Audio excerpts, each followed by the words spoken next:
Hello friend, welcome to the channel pharmacy dictionary. आप देख रहे हैं हमारा मेडिसिन रिव्यू एक्सक्लूसिव सीरीज। इस सीरीज में हम बात करते हैं कुछ इंपॉर्टेंट मेडिसिन के फार्माकोलॉजिकल एक्शन के बारे में, उनका मैकेनिज्म ऑफ एक्शन, उनका क्लासिफिकेशन और उसके बेसिक कॉन्स्टिट्यूएंट की कंसंट्रेशन के बारे में। आज का जो हमारा ड्रग होगा वो है आपका एमलॉक्स 500। एमलॉक्स 500 ये इसका एक ब्रांड नेम है। जो इसमें 500 है वो उसके कंसंट्रेशन को रिप्रेजेंट कर रहा है। तो आखिर एमलॉक्स 500 जिसे अल्केम लेबोरेटरी ने बनाई है उसका क्या यूज़ होता है और वो काम कैसे करता है। इसका एक्टिव कॉन्स्टेंट अगर आप देखेंगे तो यहाँ पे है एमॉक्सिसिलिन। एमॉक्सिसिलिन कैप्सूल है, कंसंट्रेशन ऑब्वियसली 500 है क्योंकि 500 तो ये पहले लिख चुका है।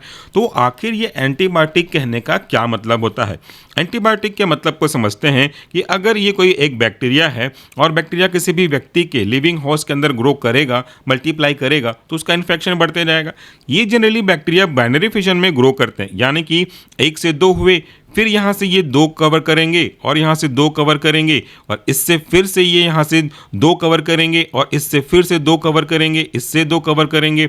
इस तरीके से इनका जो ग्रोथ है वो बहुत स्पीड से बढ़ता जाता है। एंटीबायोटिक ऐसे एजेंट होते हैं जो एक तो इसी बैक्टीरिया की ग्रोथ को इनहिबिट कर देते हैं और दूसरा ऐसा होता है कि जो इनको पूरी तरह से इस तरीके से किल कर देता है। उन दोनों को हम एक साथ कंबाइंड रूप से एंटी बैक्टीरियल ड्रग या एंटीबायोटिक कहते हैं। जो ग्रोथ को इनहिबिट करता है उसे बैक्टीरियोस्टैटिक और जो ग्रोथ को पूरी तरह से खत्म कर देता है उसे हम बैक्टीरियोसिडल कहते हैं। यहाँ पे हम बात करने वाले हैं कि आपके जो एंटीबायोटिक है एमॉक्सिसिलिन या अल्मॉक्स 500 उसका special reference to mechanism action of peptic ulcer कि कैसे इसमें राहत देता है। पेप्टिक अल्सर के बारे में पहले बात कर लेते हैं, फिर उसका मैकेनिज्म एक्शन समझ में आ जाएगा। पेप्टिक अल्सर एक ऐसा प्रॉब्लम है जहाँ पे किसी भी व्यक्ति के जो जीआई पार्ट होता है ना, इस तरीके से अगर हम बात करें जीआई पार्ट की, तो इस पे जो पैराइटल सेल है वो काफ़ी अधिक मात्रा में एसिड सिक्रीट करने लगते हैं। ये एसिड जब सिक्रीट होता है तो इसकी कुछ हिस्से आपके स्टमक के अंदर वाले पार्ट पे जाते हैं और वहाँ से उसको डैमेज पहुँचाते हैं और इससे अल्सर होने के चांसेस रहते हैं। अल्सर यानी कि halogen of the particular surface. पहले ये माना जाता था कि इस अल्सर के पीछे का मेन कारण है फूड, क्या आप खाते हो, उसमें बहुत अधिक मसाले तो नहीं हैं, काफ़ी मिर्च तो नहीं है, उसका मेन रीज़न यही माना जाता था। लेकिन कुछ समय बाद साइंटिस्ट की ग्रुप ने ये कहा कि ऐसा तो है, ठीक है, खाने के पीछे लॉजिक हो सकता है, बट उसके एक कारण में से एच पायलोरिक नामक बैक्टीरिया भी होता है जो अगर आपके बॉडी में इन्वेट कर गया, इन्फेक्शन सॉस कर दिया, तो उससे आपको आगे जाके अल्सर का सामना करना पड़ेगा। उसको प्रूव करने के लिए उन्होंने खुद इस अल्सर के कंटेनिंग माइक्रोऑर्गेनिज्म को निगल लिया और कुछ समय बाद उनको जब चेक कराया गया तो अल्सर की प्रॉब्लम थी। वहाँ पे उसको ठीक करने के लिए फिर अगर आप बात करोगे कौन सा स्ट्रेटेजी हम फॉलो करें, तो डेफिनेटली अगर वो बैक्टीरिया की वजह से हुआ है तो हम यूज़ करेंगे एंटीबायोटिक और उसके अंदर होगा स्पेसिफिक रेफरेंस टू ऐसे ड्रग जो कि एच पायलोरी के इन्फेक्शन को ठीक करने का काम करते होंगे। अब हम देखते हैं कि इसका जो क्लासिफिकेशन है वो कौन सा है। तो ये जो एमलॉक्स है या एमॉक्सिसिलिन है, यहाँ पे देखिए आपके अस्थमेटिक ड्रग के अंदर इंक्लूड किया गया है ये आपका एंटीबायोटिक। अब इसका जो मैकेनिज्म ऑफ एक्शन ये है कि आपके सेल वॉल के सिंथेसिस को अफेक्ट करता है और उससे बैक्टीरिया को डिस्ट्रॉय करता है। What is the meaning of cell wall और ये कैसे काम करेगा। फॉर एग्जांपल, अगर आप एक कमरे पे बैठते हो, सपोज ये आपका घर है जहाँ पे आप बैठे हुए हैं, इस घर के चारों तरफ अगर आप देखोगे तो कोई ना कोई प्रोटेक्शन लेयर है। आपकी इस साइड से दीवार है, इस तरफ से दीवार है, नीचे आपका बेसमेंट है और ऊपर आपकी सीलिंग है। और अगर आप बीच में यहाँ पे बैठे हुए हो तो जो पानी अगर आ रहा है उस पानी से भी आपको बचाने का काम कर रहा है। अगर ऑक्सीजन यानी कि हवा आ रही है, मैं सबको एब्रिवेटेड वर्जन में लिख रहा हूँ, हवा आ रहा है तो उससे भी बचाने का काम कर रहा है। कोई थंडर बोल्ट आ रहा होगा तो उससे भी आपको बचाने का काम कर रहा है। तो अल्टीमेटली आपको जो इस व्यक्ति को बोल सकते हो जो इस घर के अंदर बैठा हुआ है, उसको सब कुछ को बचाने का काम करते हैं दीवारें, छत और उसका बेस। ऑब्वियसली अगर हम किसी कारण से इनको डिस्ट्रॉय कर दें तो ऊपर से आने वाली जितने भी आपको मैंने हर्डल बताए वो सब उसको नुकसान पहुंचा देंगे। बैक्टीरिया के केस में भी यही कहानी होती है। इसको जरा हम यहाँ से समझते हैं। इस तरह से देखिएगा राइट साइड में कि अगर ये आपका एक बैक्टीरिया है, इसको मैं आगे आपको एक डायग्राम की सहायता से भी बताऊंगा, बट फिलहाल अभी मैं रफ तरीके से बता रहा हूँ। अगर ये हमारा बैक्टीरिया का सेल वॉल है और इसके अंदर बैक्टीरिया हमारा परसिस्ट करता है, तो ये हमारा बैक्टीरिया का अंदर का कॉन्स्टिट्यूएंट है, ऑर्गेनल्स है, हम उसको बोल लो बैक्टीरियल का ऑर्गेनल्स है। ये आपका सेल वॉल को रिप्रेजेंट कर रहा है, सेल वॉल।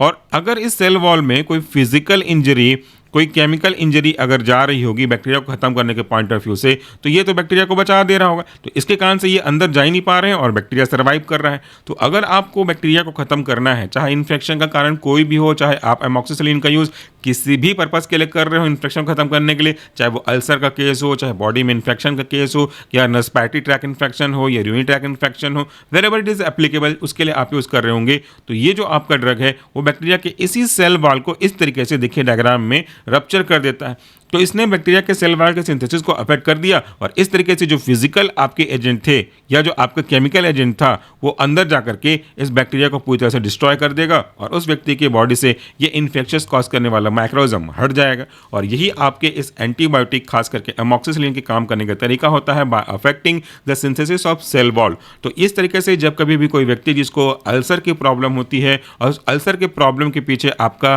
कोई ना कोई एच पाइलोरिक बैक्टीरिया रिस्पॉन्सिबल होता है, तब इस एमॉक्सिसिलिन ड्रग को प्रिस्क्राइब किया जाता है। अब मैं आपको इस सेकेंड स्लाइड में अल्सर के ही रेस्पेक्ट से ये दिखाने वाला हूँ कि आखिर कई तरह के ड्रग कैसे काम करते हैं, उसकी फिजियोलॉजी कैसी होती है। फिर से डिस्कस करेंगे अल्सर के बारे में। ये आप देख रहे हैं हमारा जीआई का पार्ट है। जीआई में क्या होता है, एक पैराइटल सेल है। ये जो पैराइटल सेल है वो एसिड के सिक्रेशन के लिए रिस्पॉन्सिबल होता है। तो जब कभी भी आप फूड कंज्यूम करते हो ना इन जनरल, तो ये फूड आपके स्टमक में पहुँचता है इस तरीके से।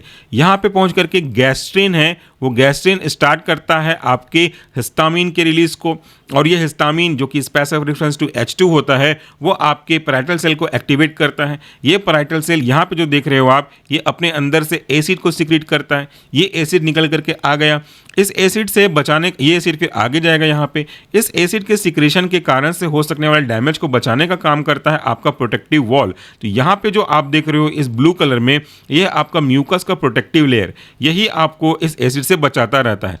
लेकिन कभी कभी ऐसा होता है कि ये जो प्रोटेक्टिव लेयर की सिंथेसिस है वो कम हो जाती है या फिर अटैकिंग फोर्स यानी कि एसिड बहुत ज़्यादा बढ़ जाता है, तो फाइनली ये आपकी रेड कलर के सर्कल में देख रहे हो, यहीं पे आपको अल्सर की प्रॉब्लम होने लगती है। अब एक फिजियोलॉजी है कि एसिड का सिक्रेशन यहाँ से कैसे बढ़ा, वो बैक्टीरिया की वजह से भी हो सकता है और दूसरे कारण की वजह से भी हो सकता है। और एक इन्फेक्शन का जो मेन आज का हमारा टॉपिक है वो है एच पाइलोरी। ये जो एच पाइलोरी है वो आपके इस सरफेस पे आ जाता है और इसको इरोज करने लगता है और फाइनली इस तरीके से यहाँ भी अल्सर होने लगते हैं। ये जो एच पाइलोरिक है वो इस तरह की एक्टिविटी करेगा जो कि मैं आपको पिछले वीडियो में बता चुका हूँ। वो यूरियस एक्टिविटी है, यूरिया प्रोड्यूस करेगा जो कि अमोनिया CO2 बनाएगा और फिर जाकर के आपको उसको प्रॉब्लम क्रिएट करने की कोशिश करेगा। आपके एंटासिड के रेस्पेक्ट में भी यही प्रिंसिपल हम उसको फॉलो करते रहते हैं। अब देखो, इस जो बैक्टीरिया है, एच पाइलोरी बैक्टीरिया है, उसे खत्म करने के लिए हम यूज़ करते हैं अलग अलग तरह के एंटीबायोटिक्स। अभी तो हम बात कर रहे हैं एमॉक्सिसिलिन। ये एमॉक्सिसिलिन का जो मैकेनिज्म ऑफ एक्शन है वो देखो, वो है सेल वॉल सिंथेसिस इनहिबिटर। इसी के और कैटेगरी है पेनिसिलिन, सिफेलोस्पोरिन, साइक्लोसेरिन, वेनोमाइसिन और बेसिट्रेसिन। ये क्या करते हैं, ये बैक्टीरिया के सेल वॉल के सिंथेसिस को रोकते हैं। अभी फिलहाल यहाँ पे आपको बैक्टीरिया का सेल वॉल दिखाई नहीं दे रहा है। थोड़ी देर पहले अगर आप ये वीडियो को इमेजिन कर रहे होते तो ये रहा होता बैक्टीरिया का सेल वॉल। इस तरीके से बैक्टीरिया का सेल वॉल होता और बाहर से जो हमारे फिजिकल या तो केमिकल फैक्टर्स थे जो बैक्टीरिया को नुकसान पहुंचा सकते थे, वो अगर आते तो ये इसको अंदर जाने देता नहीं और इस तरीके से वो जो फिजिकल और केमिकल एजेंट हैं वो आपके बैक्टीरिया को नुकसान नहीं पहुंचा सकता था। लेकिन अब आप क्या करो, अब आप एंटीबायोटिक ले रहे हो। एंटीबायोटिक भी कई तरह के होते हैं, उनका काम करने का तरीका भी अलग होता है, mechanism of action, site of action भी अलग होता है। तो हमने यहाँ पे लगभग कई तरह के जो मैकेनिज्म ऑफ एक्शन है उनको एक ही डायग्राम में रिप्रेजेंट करने की कोशिश करी है।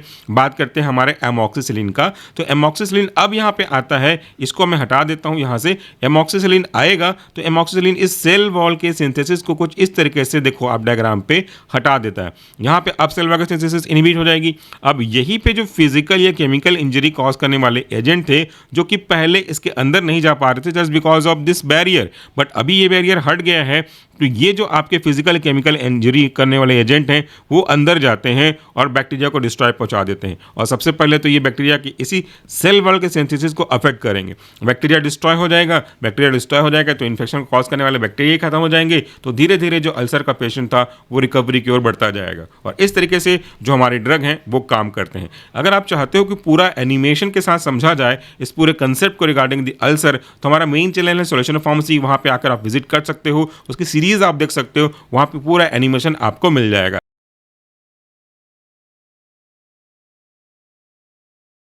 मेडिसिन रिव्यू की सीरीज में आज हम बात करने वाले हैं एक ऐसे प्रोडक्ट का जो एक एंटीबायोटिक का एग्जाम्पल है। एंटीबायोटिक यानी कि ऐसे एजेंट होते हैं जो किसी भी व्यक्ति या किसी होस्ट में ग्रो कर रहे बैक्टीरिया को या तो स्टॉप करने का काम करेंगे, उनकी वृद्धि को, या तो उसको पूरी तरह से किल करने का काम करेंगे।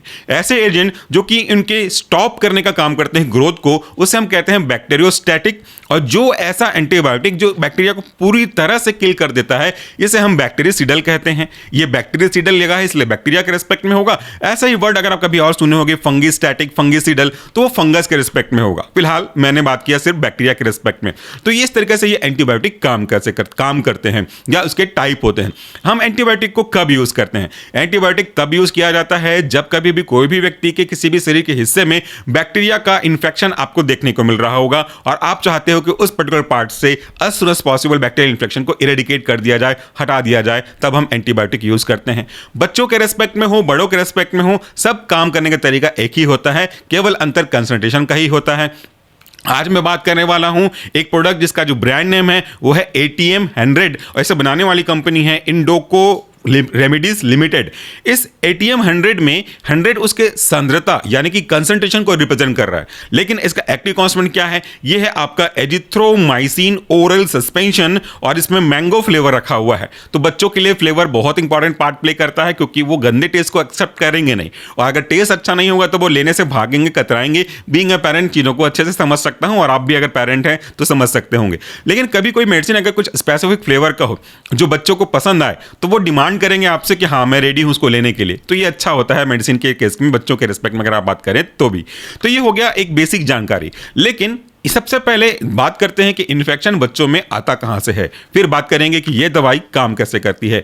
बच्चे यानी कि ऐसे बच्चे जो बहुत छोटे हैं, अभी काफ़ी कुछ समझने में उनकी कैपेसिटी डेवलप नहीं हुई है, यानी कि वो ये नहीं जानते हैं कि कौन सी चीज़ गंदा है, किस में कंटामिनेशन है, किस में धूल मिट्टी या कोई और दूसरे एजेंट लगे हुए हैं जिनके स्वास्थ्य के लिए अच्छा नहीं, वो तो सिर्फ खेलना जानते हैं। तो उस तरह से पकड़ते हैं और उसको मुंह में रख लेते हैं, तो वो कंटामिनेशन का एक साधन हो गया। केवल यही एक तरीका है ऐसा नहीं है, सिर्फ एक कॉमन प्रैक्टिस की बात कर रहा हूं। दूसरा, उनकी इम्यूनिटी थोड़ी अभी डेवलप हो रही होती है, अंडर डेवलपिंग कंडीशन होता है, आपकी तरह मेरी तरह डेवलप्ड नहीं होती। जब हमारी डेवलप्ड है और हम इन्फेक्टेड हो जाते हैं तो बच्चे हैं वो तो डेवलपिंग कंडीशन में आ रहा है। तो थोड़ा सा भी मौसम परिवर्तन या किसी ऐसे व्यक्ति के कांटेक्ट में आने पे जिसको पहले से कोई प्रॉब्लम है, वो कम्युनिकेट होकर के उन तक पहुंच पाता है और उनकी बॉडी में प्रेजेंट एंटीबॉडी अच्छे से फाइट नहीं कर पाती और वो इन्फेक्टेड हो जाते हैं। इसको ठीक करने के लिए कई अलग अलग तरीके के एंटीबायोटिक दिए जा सकते हैं, जो कि डिपेंड्स करता है कि प्रॉब्लम या प्रॉब्लम का कॉज क्या है। इसलिए कोई भी एंटीबायोटिक किसी की भी वीडियो या लिटरेचर देख करके आपको नहीं देना चाहिए। हर एंटीबायोटिक की अपनी एक खास बात होती है, कौन सा नैरो स्पेक्ट्रम होता है, कौन सा ब्रॉड स्पेक्ट्रम है, कौन सा किस पर्टिकुलर स्पीसीज के लिए ससेप्टेबल है और कोई इनइफेक्टिव है, वो सब देख करके जान करके दिया जाता है। इसलिए तो हमेशा कहते हैं डॉक्टर की सलाह जरूर ले लें। डॉक्टर ने कहा आपको ये यूज करने के लिए, फिर आप हमारे पास वीडियो को देखने आए, समझने के लिए आए। हमारा जो आज का एंटीबायोटिक है एजिथ्रोमाइसिन, ये एक एंटीबायोटिक है, जैसा कि नाम से बताया आपको। इसके काम करने का तरीका क्या है? ये जो एजिथ्रोमाइसिन है वो बैक्टीरिया के रिस्पेक्ट में प्रोटीन सिंथेसिस को इनहिबिट करने का काम करता है। अब ये क्या है और इससे कैसे हमें बेनिफिट होता है? देखिए, प्रोटीन बहुत इंपॉर्टेंट है आपके लिए भी और मेरे लिए भी। आपकी बॉडी में जो बैक्टीरिया ग्रो कर रहा है उसको कई जरूरतों को पूरा करने के लिए, अपने लिए कुछ स्पेसिफिक एंजाइम बनाने के लिए, स्पेसिफिक प्रोसेस के पाथवे के लिए, transmission of the nerve impulse के लिए या बिल्डिंग ब्लॉक मटेरियल के लिए और भी कई चीज़ों के लिए, रिसेप्टर्स के फॉर्मेशन के लिए प्रोटीन की आवश्यकता होती है। ये इतने इंपॉर्टेंट और वाइटल सब्सटेंस हैं कि इनके बिना बैक्टीरिया का काम नहीं चलेगा। तो बैक्टीरिया अपने उस काम को पूरा करने के लिए लगातार प्रोटीन बनाता रहता है और जब जब प्रोटीन बना पाएगा, सक्सेसफुली कन्वर्ट कर लेगा प्रोटीन बनाने के प्रोसेस को, वो सर्वाइव करता जाएगा, उसका मल्टीप्लिकेशन होता जाएगा बाइनरी फ्यूजन में, 1 2 3 4 5 नहीं, 2 4 8 16 32 64 इस तरीके से ग्रो करते जाएगा। अगर आप चाहते नहीं हो कि बैक्टीरिया को हम सर्वाइव करने दें तो कई अलग अलग तरीके होते हैं उसको किल करने के। उसमें से एक तरीका जो कि एजिथ्रोमाइसिन के ऊपर बेस्ड है वो ये है कि उसकी प्रोटीन सिंथेसिस को रोक दिया जाए। अगर आप एजिथ्रोमाइसिन देते हो तो एजिथ्रोमाइसिन बैक्टीरिया के लिए आवश्यक जो प्रोटीन है उसके सिंथेसिस, उसके बनने के प्रोसेस को रोक देगा। और जब बैक्टीरिया का प्रोटीन नहीं बनेगा तो बैक्टीरिया उन चीजों के लिए क्या करेगा जिस चीज़ों को पूरा करने के लिए प्रोटीन की आवश्यकता थी, तो वो चीज़ें पूरी ही नहीं हो पाएंगी और इस तरीके से बैक्टीरिया सर्वाइव नहीं कर पाएगा, उसकी ग्रोथ जो है रुक जाएगी। स्टैटिक इफेक्ट हमको देखने को मिलेगा। समझ में आ गया कंसेप्ट? एक एग्जाम्पल और देता हूं। मान लो कि मैं एक बैक्टीरिया हूं और मैं आपकी बॉडी में ग्रो कर रहा हूं, और मेरे पूरे को काम करने के लिए मुझे प्रोटीन की जरूरत पड़ती है, जैसा कि अभी आपको बताया। तो मेरा जो माइक आप सामने देख रहे हो ये प्रोटीन है, और इस प्रोटीन को यूज करके मैं अपने काम को पूरा कर रहा हूं, यानी कि लेक्चर वीडियो बना रहा हूं और आप तक पहुंच रहा है, चाहे आप दुनिया के किसी भी कोने में हो देख रहे होंगे। तो अगर आप चाहते हो कि मेरा ये जो वीडियो है बच्चे से कम्युनिकेट ना हो पाए, जिसकी वजह से मैं सरवाइव ना कर पाऊं, मतलब मेरा प्रसार ना हो पाए, तो आप क्या करोगे, इस प्रोटीन को, जो कि माइक को मैंने समझाने की कोशिश की है, इसके एक्टिविटी को आप रिपीट कर दोगे। तो ये वीडियो आप सुन पा रहे हो ना, समझ पा रहे हो, तभी तो वीडियो आपके लिए फ्रूटफुल है। एक बार अभी देखिए कि अगर मैंने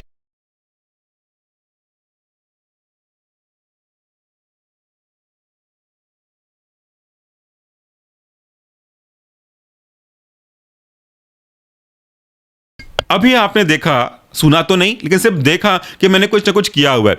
अब बताओ बीच में मैंने क्या बोला, जब ये माइक म्यूट था तब मैंने आपसे क्या बात करी। और अगर ये थ्रू आउट द वीडियो ऐसा ही होता, शुरू से लास्ट तक माइक बंद होता, मेरी आवाज आप तक नहीं पहुंच पाती, तो मेरे ख्याल से इतनी देर तो आप वीडियो तक बने नहीं रहते। आप सुनने के बाद देखते कि साउंड नहीं है, आप वीडियो क्लोज कर देते। तो मेरा वीडियो कैसे ग्रो करता, कैसे लोगों तक पहुंचता, और लोग मुझे देखते ही क्यों। तो इस तरीके से आपने मेरे सर्वाइवल को ही अफेक्ट कर दिया बाय अफेक्टिंग दिस प्रोटीन, यानी कि प्रोटीन के बनने के प्रोसेस को। और यही तो काम आपका एजिथ्रोमाइसिन भी करता है। आई होप कि आपको कंसेप्ट जो है क्लियर हुआ होगा।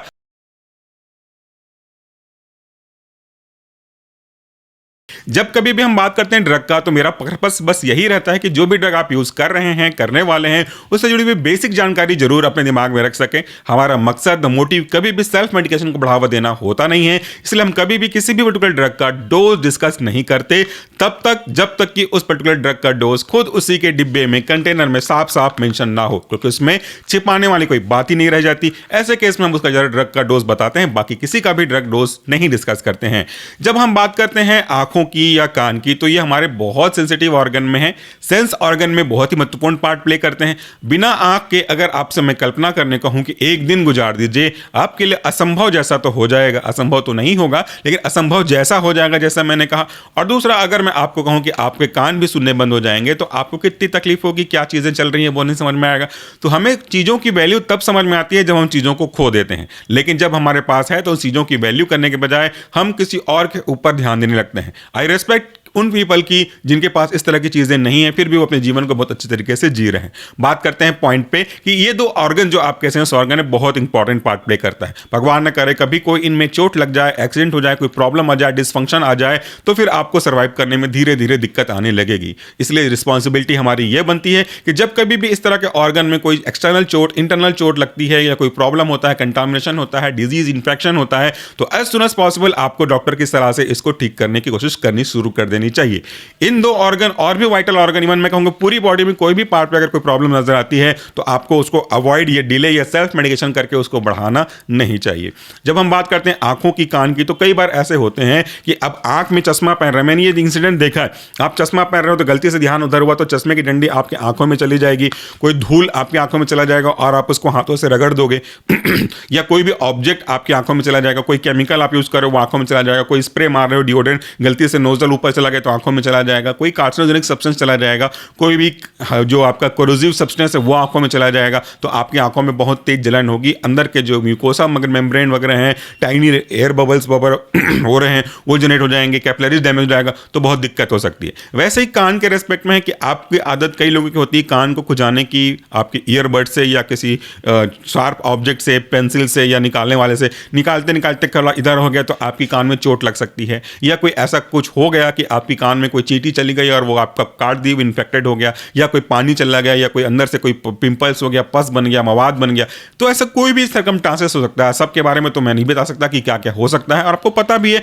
कि एक्सीडेंट तो कुछ भी हो सकता है। तो इन दोनों केस में, आंख के केस में भी और कान के केस में भी प्रॉब्लम ही हो रही है कि वहां पे अब आपको पेन होने शुरू हो जाएगा। तो उस पेन के रेस्पेक्ट में दो चीजें पॉसिबल हैं, इन्फ्लामेशन, रेडनेस, इचिंग और infection, depends upon the situation and circumstances. अब यहां पे अगर आपको थोड़ा सा लापरवाही बरतती होगी तो आपका पूरा सिस्टम खराब हो जाएगा। इसलिए जल्दी से जल्दी डॉक्टर की सलाह लेनी पड़ेगी। और ऐसे केस में डॉक्टर कई अलग अलग दवाइयों में से एक दवाई जो आज का मेरे हाथ में है ये आपको प्रिस्क्राइब कर सकते हैं। तो ये दवाई यानी कि ऑप्थेल्मिक ड्रॉप, ईयर ड्रॉप क्या है, क्या कॉन्स्टिट्यूएंट है और ये कैसे काम करता है। इसका जो ब्रांड नेम है वह आपका सिप्लॉक्स डी। सिप्लॉक्स के बारे में मैंने पहले वीडियो बनाया है, लेकिन ये सिप्लॉक्स नहीं है, ये सिप्लॉक्स डी है। तो ये इसके कॉन्स्टिट्यूएंट में थोड़ा सा अंतर है। तो ये सिप्लॉक्स डी आपको प्रिस्क्राइब करते हैं, जो कि बनाई गई है सिप्ला कंपनी के द्वारा।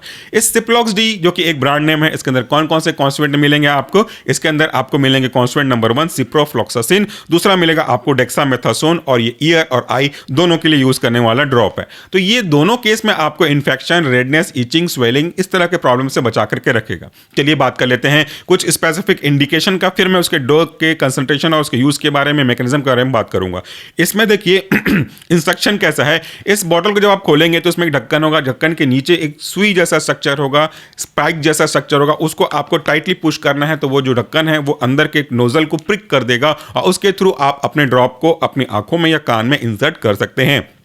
याद रखिएगा ड्रग का जो एक्सपायरी डेट है वो अलग होगा, लेकिन जब अगर बॉटल खुल गया तो उसका एक्सपायरी डेट अलग होगा। आपको टिप को, जो उसका नोजल का टिप है, कभी भी हाथ से टच नहीं करना चाहिए, किसी का भी, उससे कंटामिनेशन हो सकता है। और अगर ये ढक्कन आपका खुल गया, एक बार आपने इसको यूज कर लिया, तो उसके 1 महीने के अंदर, अलग अलग जगह पे अलग अलग रहता है, 1 महीने के अंदर आपको इसको यूज करना है या तो डिस्कार्ड करना है। आगे आगे आने वाले समय के लिए रखूं ऐसा आपको नहीं करना है। तो यहाँ पे लिखा भी हुआ है कि आपने इसको कब ओपन किया, कैसा यूज किया, वो आप देख सकते हैं। यहाँ पे वार्निंग दिया हुआ है, वो भी आपको बता दूं कि इफ इरिटेशन परसिस्ट, इंक्रीज या फिर कोई चेंजेस होते हैं, इमीडिएटली अपने फिजिशियन के कांटेक्ट में ले लें। Once the nozzle is pricked, do not touch the nozzle tip. अगर अब आपने इसको नोजल को ओपन कर लिया तो टिप को दोबारा छूना नहीं है। दूसरा है आपको कि use solution with in the 1 month after opening. जैसे ही आपने इसे ओपन किया, इसे 1 मंथ के अंदर ही यूज करना है एज पर डायरेक्शन ऑफ द फिजिशियन। यानी कि कितना ड्रॉप लेना है, कैसे लेना है, कितने बार लेना है, वो आपके सीवियरिटी कंडीशन पे डिपेंड करता है। अब बात कर लेते हैं इसके कॉन्स्टिट्यूएंट्स की, कंटेंट्स के बारे में। तो इसमें आपको मिलेगा सिप्रोफ्लॉक्सासिन 0.3 वेट बाय वॉल्यूम। इसमें आपको मिलेगा डेक्सामेथासोन, इंडियन फार्माकोपिया के गाइडलाइन के अकॉर्डिंगली इसका कंसंट्रेशन 0.1 वेट बाय वॉल्यूम। और बाकी आपको मिलेगा क्लोराइड, इंडियन फार्माकोपिया के गाइडलाइन के अकॉर्डिंगली बेंजाइल कोलोनम क्लोराइड, जो कि प्रिजर्वेटिव काम करेगा, 0.01% वेट बाय वॉल्यूम। और बाकी जो व्हीकल है वह है आपका क्वांटिटी सफिशिएंट। इसमें 2 मेन कॉन्स्टिट्यूएंट है। पहला है आपका सिप्रोफ्लॉक्सासिन, जो कि एक एंटीबायोटिक का एग्जांपल है। एंटीबायोटिक यानी कि ऐसे एजेंट जो कि बैक्टीरिया की ग्रोथ को या तो स्टॉप करते हैं या तो किल करते हैं, उनको हम रेस्पेक्टिवली बैक्टीरियोस्टैटिक या तो बैक्टीरियसिडल कहते हैं। जो किल करता है उसको सिडल कहते हैं, जो स्टॉप करता है उसे स्टैटिक कहते हैं। तो जब कभी भी चोट लगेगी तो वहां पे वो जो पार्ट है रप्चर होगा, वहां पे चांसेस होते हैं कि बैक्टीरिया या कोई भी माइक्रोऑर्गेनिज्म ग्रो करने लगे, और ऐसा होगा तो वहां पे इन्फेक्शन होगा। उसी इन्फेक्शन को कम करने के लिए ये ड्रग में से एक जो कॉन्स्टिट्यूएंट है सिप्रोफ्लॉक्सासिन वो काम करता है। इसका जो कैटेगरी है वह आपका फ्लोरोक्विनोलोन एंटीबायोटिक्स। ये काम कैसे करते हैं, इसका डिटेल एनिमेशन वीडियो हमारे मेन चैनल सॉल्यूशन फार्मेसी पे अवेलेबल है, चाहे तो आप वहां पे देख सकते हैं। आपको एनिमेशन के सहायता से, डायग्राम में, डेमोस्ट्रेशन के सहायता से बहुत अच्छे से समझ में आ जाएगा। बेसिकली ये क्या काम करता है, जब कभी बैक्टीरिया के डीएनए के रिस्पेक्ट में बात करते हैं तो आपको पता है कि डीएनए डबल हेलिक्स में होता है। जब ये डीएनए का डबल हेलिक्स आगे जा करके रिप्रोड्यूस करना चाहता है, रेप्लिकेट करना चाहता है, तो उसके बीच के जो कॉइल्स होते हैं उसको अलग अलग करना पड़ता है। हेलिकेज जो होता है उसको अलग करना चाहता है। फिर अगर डीएनए गायरेज, टोपोइसोमरेज 2 जिसको हम लोग बोलते हैं, वो सेपरेट करता है। उसके बाद उनकी जो है स्पेसिफिकली स्टडी होती है और पेयरिंग होती है। इससे बैक्टीरिया सर्वाइव करता है। लेकिन इससे हमारे लिए नुकसान है, क्योंकि बैक्टीरिया सर्वाइव करेगा तो नुकसान तो हम ही को होगा। इसीलिए हम क्या करते हैं, जो डीएनए के अनकॉइलिंग मदद करता है उसकी मदद करने वाले उसी चीज को हमको अवॉइड करना होता है। तो यहाँ पे डीएनए गायरेज उस अनकॉइलिंग के प्रोसेस को मदद कर रहा है, पॉजिटिव सुपर कॉइलिंग से नेगेटिव सुपर कॉइलिंग में ला रहा है। तो हमारा जो ड्रग है फ्लोरोक्विनोलोन कैटेगरी का, यहाँ पे जो सिप्रोफ्लॉक्सासिन है वो उसी डीएनए गायरेज को अफेक्ट करता है। तो डीएनए गायरेज वहां से हट जाता है, वहां पे उसकी मदद नहीं कर पाता, बैक्टीरिया की मदद नहीं कर पाता, और बैक्टीरिया अपना रेप्लिकेशन अच्छे से या उसकी जो फोटोकॉपिंग होती है वो अच्छे से नहीं कर पाता, और बैक्टीरिया की वहां पे डेथ हो जाती है। इसलिए ये ड्रग हमारे लिए यूजफुल होता है। लेकिन क्लोरोक्विनोलोन्स, फ्लोरोक्विनोलोन्स, ये जो ड्रग है आपका, वो दिक्कत हो सकती है हमारे लिए। ये दिक्कत कर सकती है कई सारे साइड इफेक्ट में ओरली लेने पे, इसलिए ज्यादा यूज इसका नहीं करना चाहिए ओरल के केस में। दूसरा जो कॉन्स्टिट्यूएंट है इसमें आपको बताया मैंने, वो है डेक्सामेथासोन, जो कि एक स्टेरॉइड्स का एग्जांपल है। और जो बेसिक स्टेरॉइड्स होते हैं इनका काम होता है इन्फ्लामेशन को कम करना। उस इन्फ्लामेशन की वजह से जो स्वेलिंग हुई है, जो रेडनेस आया है, उसको भी कम करने का काम करता है। तो आंख में अगर चोट लगी तो आपकी आंख लाल तो हो जाएगी, सूज जाएगा, कान में सूजन आ जाएगी। तो ऐसे केस में ये जो ड्रग है उस पर्टिकुलर पार्ट के इन्फ्लामेशन यानी कि सूजन और रेशेस को, रेडनेस को कम करने का काम करता है by affecting the prostaglandin synthesis. Because of prostaglandin हमें इस तरह के दर्द का एहसास होता है, सूजन का एहसास होता है, तो उसको कम करके आपको रिलीफ देने का काम करता है। इन सारे ड्रग का इंडिविजुअल वीडियोस हमारे मेन चैनल स्पेशल फार्मेसी पे अवेलेबल है, आप एक बार आकर सर्च करिएगा, आपको बहुत सिंपल तरीके से बेसिक जानकारी मिल जाएगी। कभी भी कोई भी अगर आई ड्रॉप यूज करते हैं, ईयर ड्रॉप तो खैर ऑप्शनल रहता है, कई कई में आई प्लस ईयर रहता है, कई बार सिर्फ आई होता है, तो जब कभी भी आई ड्रॉप को यूज करते हैं तो दो सावधानी विशेष रूप से बरतिएगा। एक कि उसके जो नोजल है उसको कभी हाथ से टच मत करिए, और दूसरा अगर वो 1 महीने के अंदर यूज नहीं होता तो उसको आप 50 रुपए 60 रुपए बचाने के लिए मत सोचिए, उसको डिस्कार्ड कर दीजिए, क्योंकि उसमें इन्फेक्शियस एजेंट आने के चांसेस हैं और उससे फिर आपको प्रॉब्लम हो सकती है। जहां पे डेक्सामेथासोन का एक साइड इफेक्ट ये है कि आपका फंगल इन्फेक्शन को भी इनिशिएट कर सकता है अगर लंबे समय तक यूज किया गया तो। इसलिए ज्यादा समय तक अनावश्यक रूप से बिना किसी डॉक्टर की सलाह के इस तरह के ड्रग को यूज मत करिएगा। जितना बोला गया उतना ही यूज करिएगा, अपने मन से कभी भी ड्रग को यूज ना करें। आपको लग सकता है कि इससे क्या नुकसान होगा, लेकिन ये नुकसान आपको आज के आज दिखे ये जरूरी नहीं है, ये बहुत समय बाद भी दिख सकता है, क्योंकि साइड इफेक्ट, एडवर्स इफेक्ट की कई अलग अलग कैटेगरी होती है।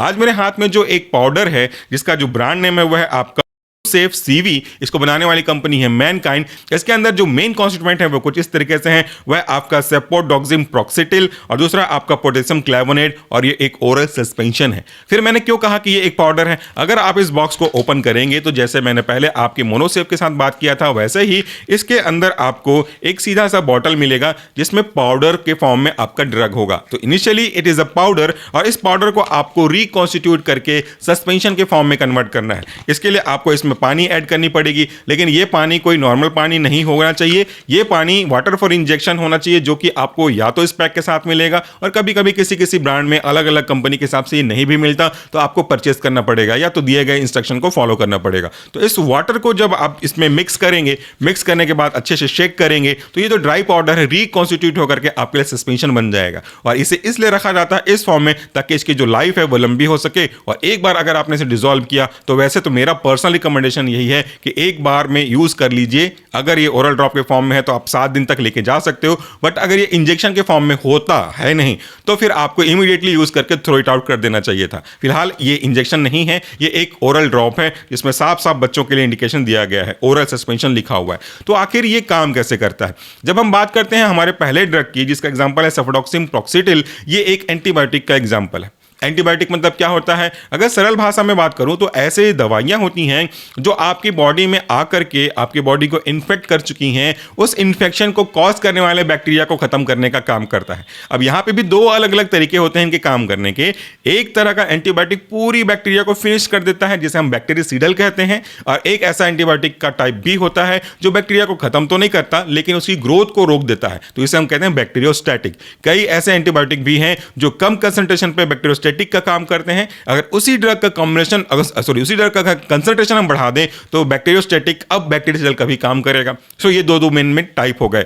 इनके अलग अलग तरीके से काम करने के तरीके होते हैं। कोई एंटीबायोटिक बैक्टीरिया की सेल वॉल को इनहिबिट करता है, कोई उसके सेल मेम्ब्रेन में लीकेज कॉज करता है, कोई प्रोटीन सिंथेसिस को अफेक्ट करता है, कोई एंजाइमेटिक एक्टिविटी को अफेक्ट करता है, कोई उनके डीएनए के जो आगे प्रोसेसन है उसको रोकने का काम करता है। तो अलग अलग तरीके होते हैं। हमारा जो आज का ड्रग है सेफोडोक्सिम प्रॉक्सिटिल, ये बैक्टीरिया का सेल वॉल सिंथेसिस को अफेक्ट करता है। सेल वॉल के ऊपर मैंने बहुत सारे वीडियोस अपलोड किए हुए हैं, डेमो भी किया हुआ है। अगर आप अच्छा सीखना चाहते हैं तो इससे पहले के वीडियोस के 4-5 सीक्वेंस में आप जरूर देख लीजिएगा। सेल वॉल यानी कि सेल की दीवार, दीवार यानी कि ऐसा दीवार जो आपको बाहर से आने वाले हवा, धूल, धक्कड़, पानी, धूप, ठंडी, इन सब फिजिकल और केमिकल के केसेस में आपको बचा के रखने का काम करता है। एग्जैक्टली वही जैसा आपके घर की दीवार है। अगर इस वीडियो को देखते देखते पानी गिरने लगे, बारिश होने लगे, तो वो बारिश का पानी आपको भिगा नहीं पाएगा क्योंकि छत आपको बचा रही है, अगल बगल से आने वाले झोंकों से आपको आपकी दीवार बचा रही है। वैसा ही अगर कोई हवा चल रहा होगा तो भी आपको बचाने का काम ये दीवार करेगी। तो दीवार के अंदर कौन बैठा है उस रूम में? आप बैठे हो या आपके फैमिली मेंबर बैठे हैं? उनको बचाया किसने? इस दीवार ने। एग्जैक्टली अगर मैं किसी बैक्टीरिया के सेल को एक कमरा मान के चलूं तो उसके अंदर जो कॉन्स्टिट्यूएंट हैं बैक्टीरिया के, जो ऑर्गेनेल्स हैं, वो व्यक्ति हो गए, और उसके जो बाहर सेल का वॉल है, सेल वॉल है, वो उसको बचाने का काम कर रहा है। अब यहाँ पे दो व्यक्ति के परसेप्ट से देखना चाहिए। अगर मैं यहाँ पे 9 लिखूंगा ना तो आपको वहां से 6 दिखाई देगा, और वही 6 मुझे यहाँ से 9 दिखाई दे रहा है। इसलिए दो के रेस्पेक्ट में समझने की बात है। यहाँ पे दो व्यक्तियों की तरह हम बात करेंगे, बैक्टीरिया को भी एक व्यक्ति मान लेते हैं। तो जो जो बेनिफिट हो रहा है बैक्टीरिया को, वो हो रहा है उसके सेल वॉल से, और बैक्टीरिया को बेनिफिट हो रहा है मतलब आपको, होस्ट को, जिसके अंदर ये बैक्टीरिया ग्रो कर रहा है, उसको तकलीफ हो रही है। अब दो ऑप्शन है आपके पास कि बैक्टीरिया को खुश रखिए, उसको बढ़िया ग्रो कराइए और आप रोते जाइए, आप इन्फेक्शन में जाते जाइए, या तो बैक्टीरिया को खत्म कीजिए और आप हेल्दी होते जाइए। I am very much sure कि ऐसा ऑप्शन तो कोई सेलेक्ट करना चाहेगा नहीं, डेफिनेटली सेकंड ऑप्शन ही सेलेक्ट करेंगे, बैक्टीरिया को खत्म करने का। तो भाई बैक्टीरिया को खत्म करने का सरल सिंपल सीधा सा उपाय यही है कि जो जो चीज, जो जो प्रोसेस बैक्टीरिया को सपोर्ट कर रहा है उन सबको आप रोक दीजिए। उनमें से एक आपका है सेल वॉल। तो हम जब ये ड्रग यूज करते हैं तो ये बैक्टीरिया के सेल वॉल को पूरी तरह से तोड़ देता है, बनने नहीं देता। अब जब दीवार नहीं बनेगी तो आपको बचाएगा कौन, और आपको कोई बचा नहीं पाएगा तो आप ठंडी गर्मी बरसात जैसे सरकमस्टेंसेस में अपने आप को सर्वाइव करा नहीं पाओगे, और धीरे धीरे उस व्यक्ति की डेथ हो जाएगी। यहाँ पे बैक्टीरिया की कॉन्स्टिट्यूएंट के बारे में हम बात कर रहे हैं। तो इस तरीके से वो आपका काम करता है। ये आपको समझ में आ गया मैकेनिज्म ऑफ एक्शन। बलून लेकर के, अनार लेकर के, ऑरेंज लेकर के, मैंने पील को निकाल करके सब कुछ समझाने के लिए बहुत पहले से वीडियो बना के रखा है, आप चाहें तो सर्च कर सकते हैं। इसके बाद जो दूसरा कॉन्स्टिट्यूएंट है वह है आपका पोटेशियम क्लैवोनेट। क्लैवेनोनिक एसिड का ही डेरिवेटिव है। बेसिकली ये एक ऐसा ड्रग है जो कि रेजिस्टेंस होने को रोकता है। रेजिस्टेंस होने को रोकता है मतलब कुछ स्पेसिफिक टाइप के हमारे बैक्टीरिया होते हैं जो स्पेसिफिक ड्रग के काम करने के प्रोसेस को रोकना चाहते हैं। जैसे बीटा लैक्टामेज इनहिबिटर्स हम इसको बोल सकते हैं। बीटा लैक्टामेज इनहिबिटर क्या करते हैं, बीटा लैक्टम एज जो कि एंजाइम है इसको इनहिबिट करते हैं। बीटा लैक्टामेज अगर बन गया तो फिर वो आपके पर्टिकुलर ड्रग के काम करने के तरीके को काम करने नहीं देगा। तो उस एंजाइम को जो कि बीटा लैक्टम रिंग को तोड़ने, लाइसिस करने का काम कर रहा है, उस पर्टिकुलर एंजाइम को हम तोड़ देंगे, जिसकी वजह से बीटा लैक्टम रिंग अनअफेक्टेड रहेगा और आपका एंटीबायोटिक काम करेगा। थोड़ा सा टफ हो रहा है आपके लिए, मैं आपको समझाता हूं। मान लीजिए मैं कुछ काम करने में असमर्थ हूं, ठीक है, और सॉरी, और उस असमर्थ के केस में कोई मुझे मदद कर रहा है, कोई स्पून बाय स्पून मुझे कुछ खाना खिला रहा है। तो मेरी मदद कौन कर रहा है, वो व्यक्ति जो मुझे स्पून से स्पून खिला रहा है। अगर आप उस व्यक्ति को वहां से हटा दो या उसको कैप्चर कर लो जो मेरी मदद कर रहा है, then how will I survive, बिल्कुल नहीं सर्वाइव कर पाऊंगा। वैसा ही जो बीटा लैक्टामेज होते हैं, हमारे कुछ स्पेसिफिक एंजाइम होते हैं, वो बीटा लैक्टम रिंग को तोड़ते हैं, जो कि आपके एंटीबायोटिक के काम करने का मेन पॉइंट होता है।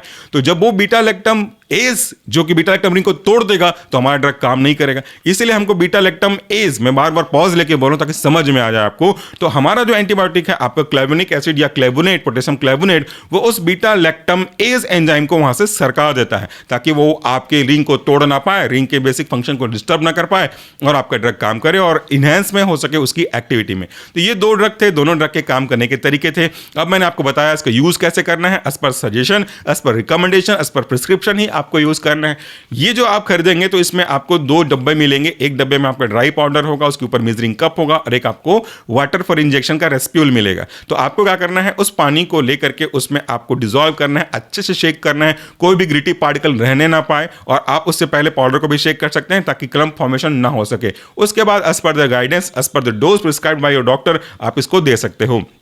इसका जो कंसंट्रेशन है, each 5 ml of constitutive suspension contain cefpodoxime 50 mg, cefpodoxime इसमें 50 mg होगा, और आपका पोटेशियम क्लैवोनेट होगा 31.25 mg। बाकी एक्जिपेंट इसमें क्वांटिटी सफिशिएंट रखे गए हैं। डायरेक्शन फॉर यूज में यहाँ पे बताया हुआ है कि shake the bottle well to loosen the powder, add enclose trial water for injection supplied with this pack to constitute the powder up to the ring shown on the bottle and shake well before use. मतलब सीधा सीधा है कि पानी मिलाना है जहां तक मार्क दिया है, शेक करना है, उसके बाद आपको दिए गए कंसंट्रेशन के हिसाब से यूज करना है। Discard remaining sterile water after constitution, जो पानी बच गया है उसको आप फेंक दीजिए, दोबारा यूज नहीं कर सकते। After constitution keep the suspension in the refrigerator between 2 to 8 degree centigrade. Use the constituted suspension with in 7 days। 7 दिन के अंदर आपको यूज करना है, बच गया तो फेंक दीजिए, दोबारा यूज करूं वैसा मत करिएगा। बाकी सेल्फ मेडिकेशन नहीं करना है, यह शेड्यूल कैटेगरी का ड्रग है। आई होप कि आपको इन्फॉर्मेशन समझ में आई होगी।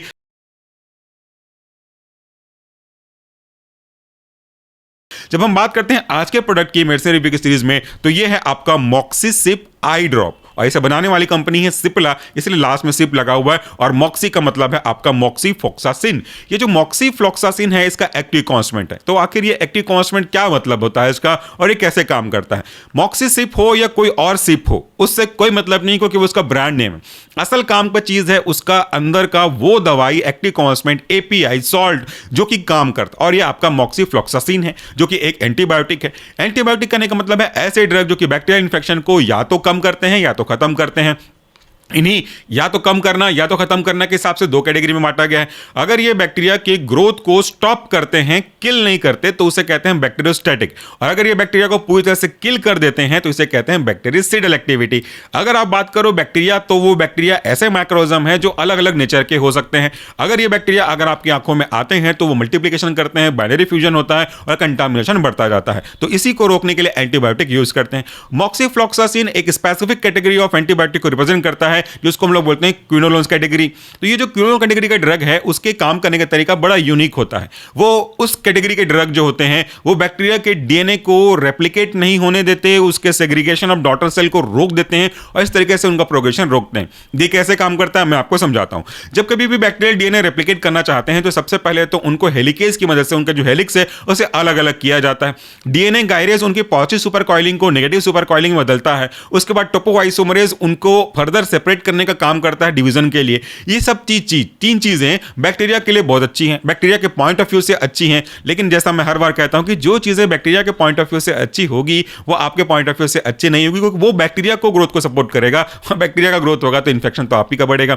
इसलिए हमको उन हर एक स्टेप को छांट के अफेक्ट करना पड़ेगा, स्टॉप इनहिबिट करना पड़ेगा, जो कि बैक्टीरिया के लिए अच्छा है। तो यहां पे हम सबसे पहले काम करते हैं आपके डीएनए गायरेज को अफेक्ट करके। तो ये जो आपका क्लोरोक्विनोलोन्स है या फिर आपका क्विनोलिन्स कैटेगरी का ड्रग है, ये क्या करते हैं, ये आपके उस पर्टिकुलर डीएनए के सेग्रीगेशन के स्टेप जिसमें आपका डीएनए गायरेज महत्वपूर्ण भूमिका निभा रहा है by causing negative super coiling, उसको अफेक्ट करते हैं। तो वो अभी पॉजिटिव सुपर कॉइलिंग में ही बंद हो जाएगा, ऐसे क्लम्सीनेस ही रहेगा, सेग्रीगेट नहीं हो पाएगा और रेप्लिकेशन नहीं हो पाएगा। आगे जाके जो उनका सेपरेशन के लिए रिस्पॉन्सिबल टोपोआइसोमरेज उसको भी अफेक्ट करेगा। तो इस तरीके से दोनों स्टेज पे अपना काम करके आपके बैक्टीरिया के रेप्लिकेशन को स्टॉप करता है, उनकी ग्रोथ को रोक देता है और आप अपने इन्फेक्शन से धीरे धीरे रिलीफ पाने लगते हो। तो इस तरीके से आज का ड्रग काम करता है। ये तो बात हो गई उसके मैकेनिज्म ऑफ एक्शन की।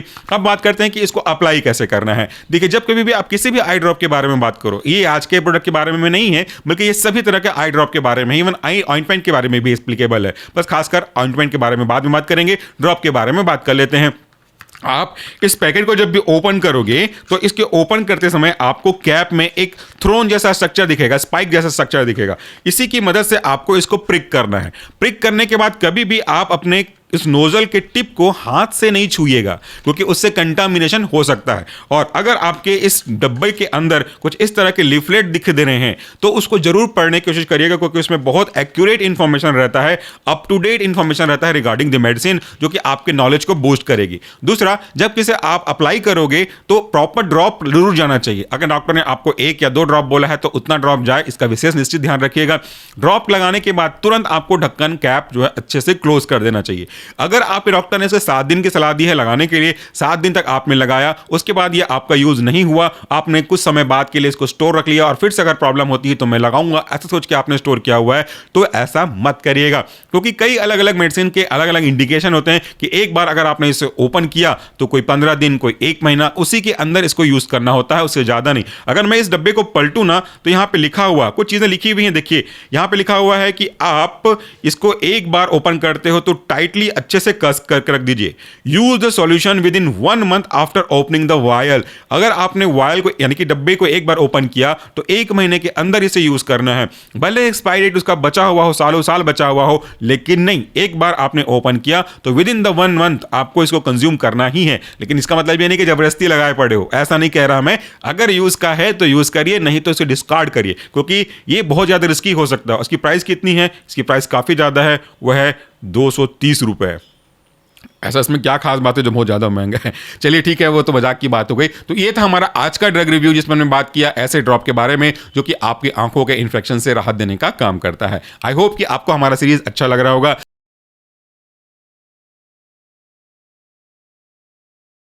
सेल्फ मेडिकेशन को ना हम कभी बढ़ावा देते हैं और ना ही आपको कभी ऐसा करने की सलाह देते हैं। आपका ध्यान मेरी बातों से ज्यादा मेरे हाथ में रखे हुए इस बलून पे होगा, क्योंकि आप ये सोच रहे होंगे कि मेडिसिन रिव्यू की सीरीज में जब हम मेडिसिन के बारे में बात करते हैं उसके केस में इस बलून का क्या काम और मैं क्या करने वाला हूं। तो आपके लिए बता दूं कि मैं हमेशा कुछ ना कुछ डेमो करने की कोशिश करता रहता हूं, ताकि हमारा जो कॉन्सेप्ट है किसी भी पर्टिकुलर सब्जेक्ट के रेस्पेक्ट में, मेडिसिन के रेस्पेक्ट में, वो बड़ी आसानी से क्लियर हो सके। अगर आप जनरल पब्लिक हैं, आपका मेडिसिन के क्षेत्र से, फार्मेसी के क्षेत्र से दूर दूर तक कोई रिलेशनशिप नहीं है, तो भी आप इतनी आसानी से कॉन्सेप्ट को समझ जाएंगे कि लगेगा कि आप फार्मेसी तो यूं ही पढ़ लिए हो। चलिए शुरू करते हैं आज का वीडियो। आज मेरे हाथ में एक ऐसा प्रोडक्ट है जो क्रीम के फॉर्म में है। डोजेस फॉर्म अगर आप बात करो तो डेफिनेटली ये क्रीम है, लेकिन ये क्रीम किस लिए यूज होता है वो सबको बताऊंगा। थोड़ा सा बात को प्रस्तावना के रूप में रखने दीजिए, पहले मेरे को आपसे सवाल पूछने दीजिए। कई बार, वैसे टॉपिक पे तो आप देख ही चुके हो टाइटल में, लेकिन कई बार ऐसा सिचुएशन होता है जहां के सिचुएशन को आप शायद किसी के साथ शेयर नहीं कर पाते हो, जस्ट बिकॉज साइनेस हेजिटेशन की वजह से कि हम उसको कैसे बताएं। उन कई सिचुएशन में एक सिचुएशन क्या है वो भी आपको बताता हूं। इमेजिन करते हैं बरसात का दिन है या तो फिर गर्मी का दिन है। पहले बरसात को ले लेते हैं कि आप कहीं जाते जाते भीग गए हो और आपके अंडरगारमेंट भीग गए हैं या फिर आपके जो अपर वेयर है वो भीग गए हैं। तो इसके कारण से क्या होता है कि वो पर्टिकुलर पार्ट का कपड़ा जो भीग चुका है उस पर्टिकुलर पार्ट के साथ फ्रिक्शन में जाता है या लंबे समय तक कॉन्टैक्ट में डेफिनेटली रहेगा। तो वहां पे जो कपड़ा गीला हुआ है उसका मॉइस्चर ट्रांसफर करता है आपके स्किन को, और वहां पे जो स्किन है वो सेंसिटिव हो जाती है किसी भी प्रकार के इन्फेक्शन के लिए, खास करके फंगल इन्फेक्शन या तो फिर बैक्टीरियल इन्फेक्शन के लिए, या कहीं पे आप दांत खाज की प्रॉब्लम देखते हो वहां पे लिए। तो वहां पे प्रॉब्लम आपको परेशान करती है और आप इचिंग करते रहते हो। किसी भी जगह पे अगर आप इच करते हो, खुजाते हो, तो वो जगह और ज्यादा सेंसिटिविटी हो जाती है, वो जगह धीरे धीरे लाल होने लगती है, स्वेल होने लगती है और आपको दर्द होने लगता है। इसका मतलब है कि उस जगह पे इन्फ्लामेशन हो गया है, पहली ये प्रॉब्लम। लेकिन इस प्रॉब्लम को अगर हम किसी से डिस्कस करें तो थोड़ा सा शर्माते हैं, क्योंकि वो आपके प्राइवेट पार्ट के आसपास होता है। लेकिन ऐसे केस में फिर आप क्या करते हो, या तो आप अगर छोटे हो, उतना समझदार नहीं हुए हो, तो आप कहीं से भी सर्च करके कोई सा भी प्रोडक्ट लगाने लग जाते हैं। हो सकता है कि वो प्रोडक्ट कोई और कैटेगरी का हो, किसी दूसरे पर्पस के लिए सॉल्व करने का हो, लेकिन आपने उसको यूज करना शुरू कर दिया। या तो फिर आप कोई घरेलू नुस्खा लगाने लगते हो जिसके कारण से आपका प्रॉब्लम थोड़ा सा तो राहत दे सकता है, बट वो हमेशा के लिए ठीक नहीं होगा। तो वो जो आपका टॉपिकल प्रॉब्लम है, टॉपिकल इन्फेक्शन है, इसी लापरवाही की वजह से वो सिस्टमिक यानी कि ब्लड में पहुंच सकने वाला बन सकता है। और ये प्रॉब्लम कुछ दिन में ठीक हो सकती थी अगर आप सही तरीके से इलाज करते, लेकिन अब आपने इस प्रॉब्लम को इतना बढ़ा दिया है कि शायद ये बहुत जल्दी ठीक ना हो पाए। इसलिए आपको कौन सी दवाई लेनी चाहिए ये आपके डॉक्टर आपको सलाह करेंगे, और वीडियो से आपको इंफॉर्मेशन मिल जाएगा कि वो दवाई काम कैसे करता है। दूसरा, ये एक केस हो गया।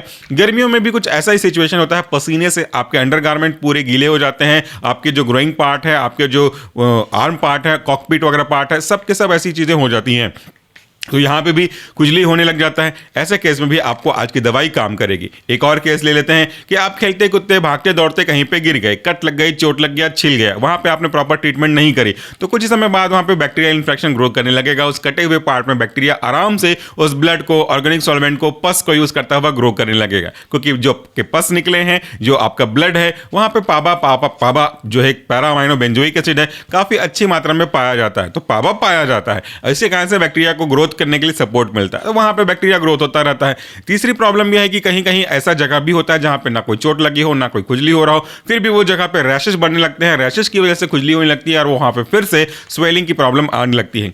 ऐसे तीनों तरह के प्रॉब्लम को सॉल्व करने के लिए आज का जो हमारा मेडिसिन है, क्रीम है, वो बहुत काम आता है। काफी ज्यादा बिकने वाला, काफी ज्यादा इफेक्ट करने वाला ये क्रीम है। तो मोस्ट ऑफ द केसेस यही क्रीम का यूज किया जाता है अगर इस तरह की इचिंग की प्रॉब्लम हो, खुजली की प्रॉब्लम हो, बैक्टीरियल फंगल इन्फेक्शन हो या इन्फ्लेमेशन की प्रॉब्लम हो। ये तो मैंने बात करी प्रस्तावना के बारे में। अब आप बात करते हैं कि इसका नाम क्या है, इसके कॉन्स्टिट्यूएंट्स क्या हैं, इन कॉन्स्टिट्यूएंट्स के काम करने का तरीका क्या है, और फाइनली बलून क्या काम आने वाला है।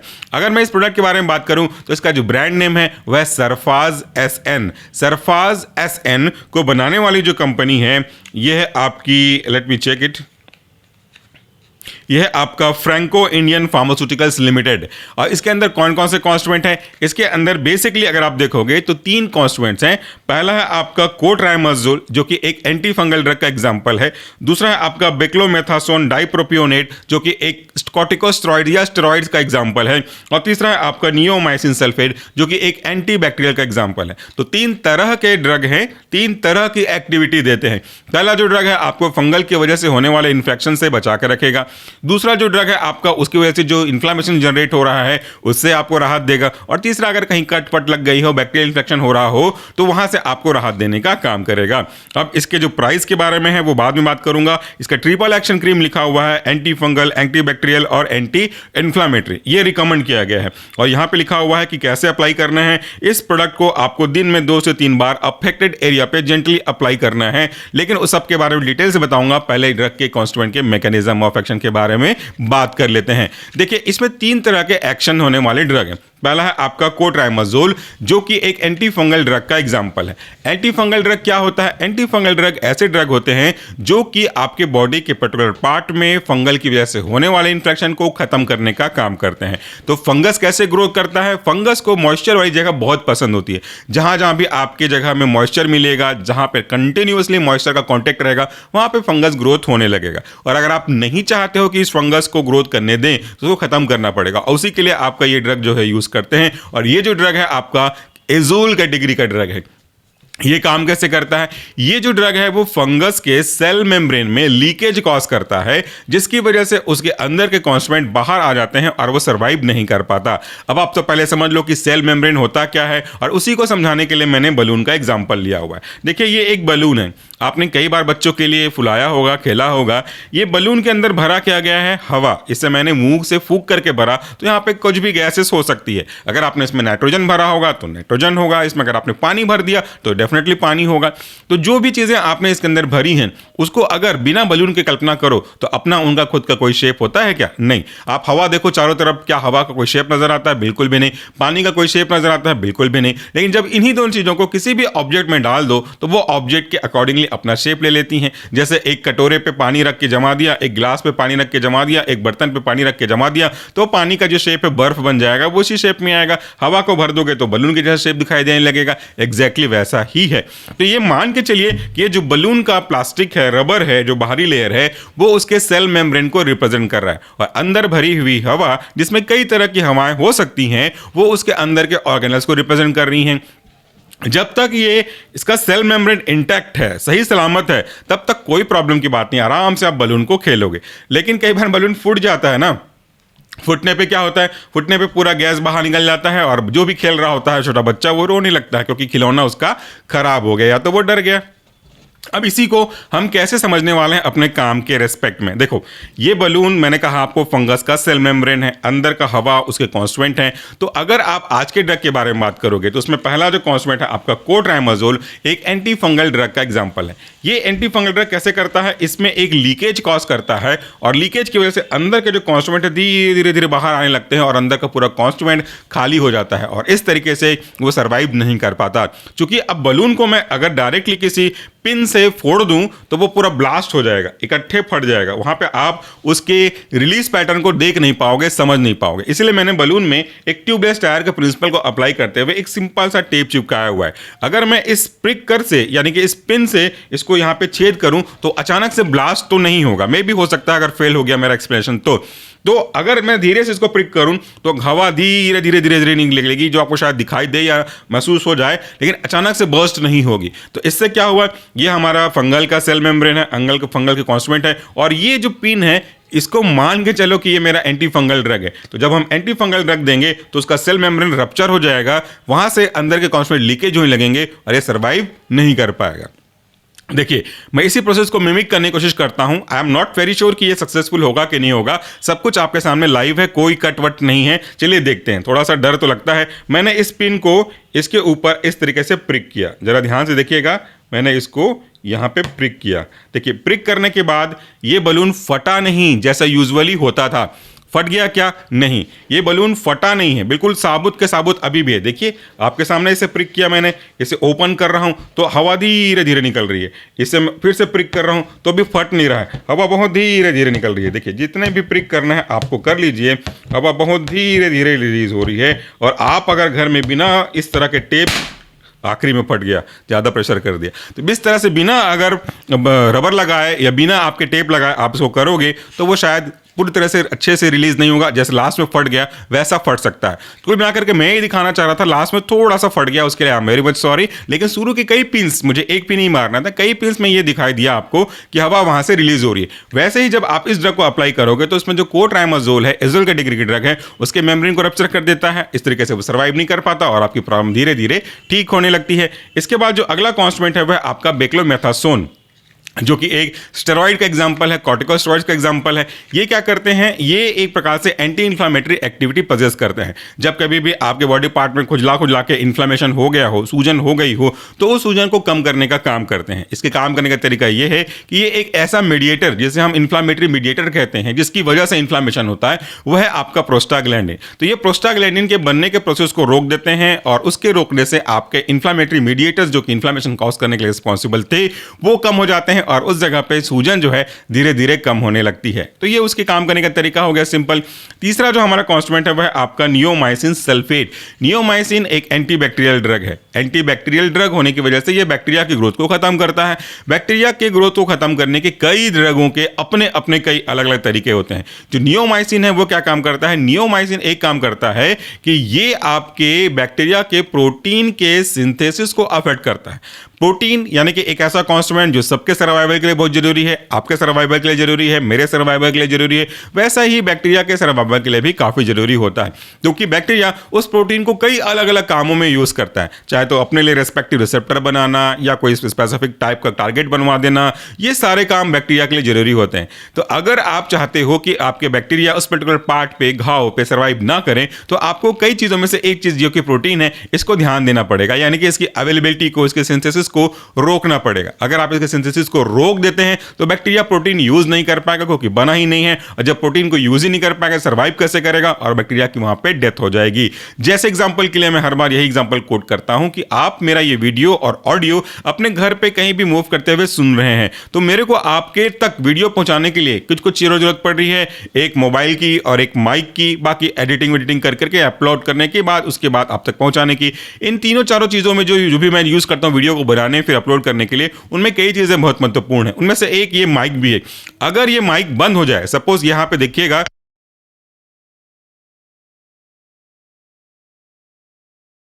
मैंने जो भी बोला आपको सुनाई नहीं दिया, तो मेरे पूरा प्रोसेस में, काम करने के तरीके में सारा का सारा चीज इंपॉर्टेंट है। वो मोबाइल भी इंपॉर्टेंट है, ये भी इंपॉर्टेंट है, लेकिन अगर मैंने इसके माइक के आवाज को बंद कर दी तो आप तक मेरा चीज सही तरीके से पहुंचा नहीं, मेरा पर्पस पूरा सॉल्व हुआ नहीं, मैं सर्वाइव नहीं कर पाऊंगा, समझ लो एक तरीके से। तो जैसे आपके प्रोटीन है, वैसे ही हमारे लिए माइक है। तो आपने प्रोटीन के सिंथेसिस को रुकवा दिया नियोमाइसिन यूज करते हुए, बैक्टीरिया कैसे सर्वाइव करेगा? तो इस तरीके से बैक्टीरिया भी सर्वाइव नहीं करता और उसकी डेथ हो जाती है। तो ये आपके इन तीनों ड्रग के इंडिविजुअल काम करने के तरीके हैं। आई होप कि आपको समझ में आया होगा। अगर कुछ टेक्निकल ग्लिच रह गया हो तो I am very much sorry, क्योंकि मैं प्रोसेसिंग के बाद देख पाऊंगा क्या प्रॉब्लम हुआ कि नहीं हुआ। अब हम बात करते हैं कि इसको कैसे अप्लाई करना है। बहुत सिंपल तरीका है। जिस भी पार्ट में आपको अप्लाई करना है उस बात का विशेष ध्यान रखिए कि वो पार्ट को थोड़ा सा गुनगुने पानी से, अगर ऐसा हो तो काफी अच्छा है, अगर नहीं है तो सीधे साफ ठंडे पानी से भी आप यूज कर सकते हो। उस जगह को अच्छे से साफ करिए। साफ करने के बाद एक फ्रेश टॉवेल से सुखा लीजिए, थोड़ा सा क्रीम लीजिए और ये दिन में 3 बार 2 बार करना है। क्रीम अप्लाई करके हल्का हल्का आपको मसाज करना है। वॉश करना क्यों जरूरी है? क्योंकि मान लो अगर यहाँ पे आपको कोई प्रॉब्लम है तो यहाँ पे डर्ट भी आ सकता है, ऑयल भी आ सकता है। आप ऑयल लगाओ चाहे मत लगाओ, आपकी स्किन तो रिलीज कर ही रही है, तो उससे एक फिल्म बन जाता है। तो फिल्म बनने के कारण से पेनिट्रेशन ढंग से नहीं हो पाता। इसी प्रॉब्लम को दूर करने के लिए आपको वहां पे क्लीन करना पड़ेगा। If it is possible Dettol का यूज करें। डेटॉल को पानी में डिजोल्व करके अच्छे से उसको सॉफ्ट करें तो वो और अच्छा इफेक्ट प्रोड्यूस करेगा। तो इस तरीके से सुखा के दिन में 2 या 3 बार आप लगाएं, बहुत जल्दी आपको राहत मिलेगा। लगाने पर थोड़ा थोड़ा आपको ऐसा लगेगा कि उस जगह पे हीट जनरेट हो रही है, हल्का सा गर्म लग रहा है। एब्सोल्युटली नॉर्मल है, इसमें कोई प्रॉब्लम की बात नहीं है और बहुत जल्दी एप्लीकेशन करते करते आपकी प्रॉब्लम जो है वो सॉल्व हो जाएगी। तो ये था हमारा आज का वीडियो। और आज के वीडियो में हमने बात किया सरफाज एसएन क्रीम के बारे में, जो कि एंटीबैक्टीरियल, एंटी फंगल और एंटी इन्फ्लेमेटरी एक्टिविटी पजेस करता है। कमेंट बॉक्स में फीडबैक दीजिएगा कि आपको हमारा जो लेक्चर है रिगार्डिंग द मेडिसिन रिव्यू वो कैसा लगता है। और छोटे से ग्लिच के लिए सॉरी, वो फटता नहीं, मैंने थोड़ा ज्यादा प्रेशर लगा दिया इसलिए वो फट गया। अदरवाइज मेरा पर्पस यहाँ पे रिलीज को धीरे धीरे लीक के फॉर्म में दिखाना था। फटने पे भी कोई प्रॉब्लम नहीं थी, बट मैं चाहता था कि थोड़ा थोड़ा लीक हो, ये आप देख सकें, जो कि आपने शुरू के कुछ पंचेस में देख ही लिया होगा। Thank you, take care.